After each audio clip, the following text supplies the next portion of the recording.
Hello student, welcome है आपका हमारे यूट्यूब चैनल में। आज हमारी उत्तराखंड सामान्य अध्ययन की क्लास 77 होगी और इस क्लास में आप जानते हैं जो प्रश्न हैं सन 2000 से 2019 के बीच में जो भी महत्वपूर्ण ग्रुप सी एग्ज़ाम हुए हैं उन सभी एग्ज़ाम में पूछे गए प्रश्न हैं उत्तराखंड के। और उत्तराखंड के एग्जामों में आए हुए प्रश्न हैं सामान्य अध्ययन के अंतर्गत। इसमें हिस्ट्री, पॉलिटी सभी तरह के प्रश्न शामिल होते हैं और सभी प्रश्न काफ़ी महत्वपूर्ण होते हैं। आपका इस क्लास में क्या स्कोर रहा कमेंट बॉक्स में ज़रूर बताइएगा। इसके अलावा आजकल जो यह एक विरोध चल रहा है स्टूडेंट्स का, उसमें ज़रूर शामिल होइएगा, क्योंकि स्टूडेंट्स के लिए जिस तरह से अभी नौकरियां बहुत ही कम गवर्नमेंट द्वारा दी जा रही हैं, तो वह एक अच्छी बात नहीं है। और सभी लोग अपने ट्विटर अकाउंट अगर चलाते हैं तो वहाँ से हैशटैग ज़रूर करिएगा इन चीज़ों को, उससे जुड़िएगा, क्योंकि वो स्टूडेंट्स के लिए ही है। और जितना ज़्यादा से ज़्यादा हो सके उसको शिक्षक दिवस के दिन ये सब आप करिएगा, ताकि सरकार को आभास हो कि नौकरियों की बहुत ज़्यादा ज़रूरत है। जो स्टूडेंट्स हैं, जो बेरोज़गार हैं, उन लोगों को तो काफ़ी ज़रूरी भी है। तो इसमें ज़रूर आप शामिल होइएगा, एक रिक्वेस्ट है आपसे। तो चलिए शुरू करते हैं आज की क्लास को। तो पहला क्वेश्चन है, भारतीय संविधान में कितने तरह के आपातकाल की व्यवस्था की गई है? तो ऑप्शन सी, 3 तरह के आपातकाल की व्यवस्था की गई है। ऑप्शन सी राइट आंसर होगा। अगला प्रश्न है, महान दार्शनिक सुकरात कहाँ के निवासी थे? तो ऑप्शन ए यूनान के निवासी थे। ऑप्शन ए राइट आंसर हो जाएगा। तीसरा प्रश्न है, गोकक जलप्रपात किस जिले में स्थित है? तो राइट आंसर होगा option C Belgaum. Option C right answer होगा। अगला प्रश्न है, मक्का की पेटी कहाँ स्थित है? तो मक्का की पेटी कहाँ स्थित है? राइट आंसर होगा ऑप्शन ए यूएसए में। ऑप्शन ए राइट आंसर होगा। पांचवा प्रश्न है, एलिफेंटा दर्रा किस देश में है? तो ऑप्शन बी श्रीलंका में है। ऑप्शन बी राइट आंसर हो जाएगा। अगला प्रश्न है, किस काल को स्वर्ण युग कहा गया है? तो क्या होगा इसका राइट आंसर? ऑप्शन सी गुप्त काल को स्वर्ण युग कहा गया है। और यह ध्यान रखिएगा, गुप्त काल को स्वर्ण युग तो कहा गया है, इसके अलावा जो गुप्त थे इनके साहित्यिक दृष्टि से भी इनके काल को स्वर्ण काल कहा जाता है। और आर्थिक दृष्टि से किसको कहा जाता है स्वर्ण काल? वो मौर्य काल को नहीं, मौर्योत्तर काल, जो मौर्योत्तर काल था उसको आर्थिक दृष्टि से क्या कहा जाता है? स्वर्ण युग कहा जाता है। और गुप्त काल को स्वर्ण युग तो कहा ही जाता है प्राचीन काल का, इसके अलावा साहित्यिक दृष्टि से ऐसे भी प्रश्न पूछा जाता है, उसको भी कहा जाता है। तो यहाँ पर यह ध्यान रखिएगा। अगला प्रश्न है, भारतीय भाषा का केंद्रीय संस्थान कहाँ स्थित है? तो राइट आंसर होगा ऑप्शन डी हैदराबाद में स्थित है। अगला प्रश्न है, यदि वायुमंडल न होता तो आकाश का रंग कैसा होता? तो राइट आंसर क्या होगा? ऑप्शन ए काला रंग होता। ऑप्शन ए राइट आंसर होगा। अगला प्रश्न है, खजुराहो के मंदिर का निर्माण किसने करवाया था? 9वां प्रश्न है। तो राइट आंसर इसका क्या होगा? यशोवर्मन ने इसका निर्माण करवाया था। अगला प्रश्न है, सत्यमेव जयते किस उपनिषद से लिया गया है? तो किससे लिया गया है? सत्यमेव जयते मुंडोक उपनिषद से लिया गया है। तो यहाँ पर एक चीज़ ध्यान रखिएगा, तो सबसे पहले संहिताएँ आई थी, इसके अंतर्गत वेद आते हैं, ऋग्वेद, यजुर्वेद, सामवेद और अथर्ववेद। उसके बाद ब्राह्मण आए थे, उसके बाद अरण्यक आए थे, उसके बाद उपनिषद आए थे।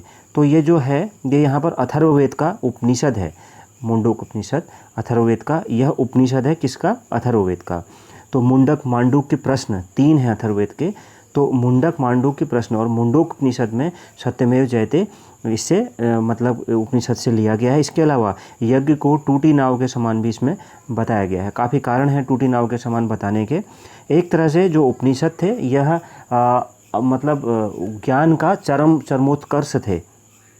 जो हमारा ज्ञान है वो उसके चरमोत्कर्ष थे। जो ऋग्वेद से शुरू हुआ था, तो उसका चरमोत्कर्ष हमें उपनिषदों में दिखता है। दार्शनिक पक्ष है एक तरीके से, तो मुंडोक उपनिषद में यह लिया गया है।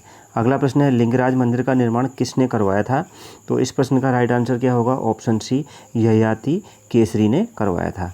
एक अगला प्रश्न है इसका 12वां, एक सामान्य व्यक्ति के लिए स्पष्ट दृष्टि की न्यूनतम दूरी कितनी होती है? तो इसका राइट आंसर क्या होगा? ऑप्शन सी 25 सेंटीमीटर होती है। अगला प्रश्न है, अकबर का मकबरा कहाँ है? तो इसका राइट आंसर क्या होगा? अकबर का मकबरा ऑप्शन ए सिकंदरा में है। ऑप्शन ए राइट आंसर होगा। अगला प्रश्न है, केंद्रीय रिजर्व पुलिस बल की स्थापना किस वर्ष हुई? तो इसका राइट आंसर क्या होगा? ऑप्शन ए 1939 में हुई थी। ऑप्शन ए इस प्रश्न का सही उत्तर होगा। अगला प्रश्न है, मीनाक्षी मंदिर का निर्माण किस शासक ने करवाया था? तो 4 ऑप्शन दिए गए हैं, किसने करवाया था? ऑप्शन डी तिरुमल्लाई ने कराया था। ऑप्शन डी राइट आंसर होगा। अगला प्रश्न है क्वेश्चन नंबर 16, रेलगाड़ी के पहिए बनाने का कारखाना कहाँ अवस्थित है? तो राइट आंसर होगा ऑप्शन सी, बंगलौर में अवस्थित है। ऑप्शन सी राइट आंसर होगा। अगला प्रश्न है सालारगंज संग्रहालय कहाँ अवस्थित है? 17वां प्रश्न है, तो राइट आंसर क्या होगा? ऑप्शन बी, हैदराबाद में अवस्थित है। अगला प्रश्न है भारत के प्रथम मुख्य चुनाव आयुक्त कौन थे? तो राइट आंसर होगा ऑप्शन बी, सुकुमार सेन। अगला प्रश्न है चंदन की लकड़ी के लिए कौन सा राज्य प्रसिद्ध है? तो कौन सा राज्य प्रसिद्ध है? ऑप्शन ए, कर्नाटक राज्य प्रसिद्ध है। अगला प्रश्न है पौधे नाइट्रोजन को किस रूप में लेते हैं? तो इस प्रश्न का सही उत्तर क्या होगा? ऑप्शन ए, नाइट्रेट के रूप में लेते हैं।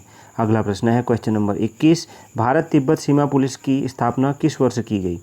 तो राइट आंसर हो जाएगा ऑप्शन सी, 1962 में की गई थी। अगला प्रश्न है क्वेश्चन नंबर 22, ध्वनि का अधिकतम वेग किस में होता है?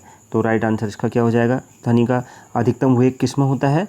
तो ऑप्शन डी इसका राइट आंसर हो जाएगा। इस्पात में सबसे अधिक वेग होता है। ऑप्शन डी राइट आंसर हो जाएगा।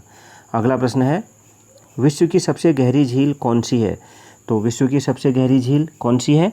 तो इस प्रश्न का सही उत्तर क्या होगा? ऑप्शन बी, बैकाल झील। अगला प्रश्न है ब्रिटिश सरकार की सरकारी रिपोर्ट का प्रकाशन क्या कहलाता है? क्या कहलाता है? तो ऑप्शन ए, ब्लू बुक कहलाता है। ऑप्शन ए राइट आंसर होगा। अगला प्रश्न है कांची स्थित कैलाश मंदिर का निर्माण किसने करवाया था? तो किसने करवाया था? ऑप्शन बी, नरसिंह वर्मन द्वितीय। अगला प्रश्न है इंग्लैंड की समाचार एजेंसी है कौन सी? तो कौन सी है इंग्लैंड की? Option B, Reuters. Option B right answer होगा। अगला प्रश्न है कोयल कारो विद्युत परियोजना किस राज्य में स्थित है? तो कोयल कारो विद्युत परियोजना किस राज्य में स्थित है? तो राइट आंसर क्या होगा? ऑप्शन डी, झारखंड में स्थित है। अगला प्रश्न है सीमा सुरक्षा बल बीएसएफ की स्थापना किस वर्ष हुई थी? तो राइट आंसर क्या होगा? ऑप्शन सी, 1965 में हुई थी। ऑप्शन सी इस प्रश्न का राइट आंसर होगा। अगला प्रश्न है इंडोनेशिया की मुद्रा क्या कहलाती है? तो काफ़ी महत्वपूर्ण प्रश्न है, तो इसका राइट आंसर हो जाएगा क्या? ऑप्शन ए, रुपया यह कहलाती है। अगला प्रश्न है जिस तापमान पर गैस का आयतन शून्य हो जाता है वह क्या कहलाता है? तो ऑप्शन ए, परम शून्य ताप कहलाता है। अगला प्रश्न है समूह 7 की स्थापना किस वर्ष हुई? तो समूह 7 की स्थापना किस वर्ष हुई? ऑप्शन डी, 1985 में हुई थी। अगला प्रश्न है कंदारिया महादेव का मंदिर किसने बनवाया? तो किसने बनवाया था? तो राइट आंसर होगा ऑप्शन सी, थंगदेव चंदेल ने बनवाया था। ऑप्शन सी इस प्रश्न का सही उत्तर होगा। अगला प्रश्न है भारत का स्विट्जरलैंड किसे कहा जाता है? तो भारत का स्विट्जरलैंड किसे कहा जाता है? ऑप्शन बी, कश्मीर को कहा जाता है। अगला प्रश्न है भारत में युद्ध की घोषणा करने का अधिकार किसे है? तो राइट आंसर हो जाएगा राष्ट्रपति को है। ऑप्शन ए राइट आंसर होगा।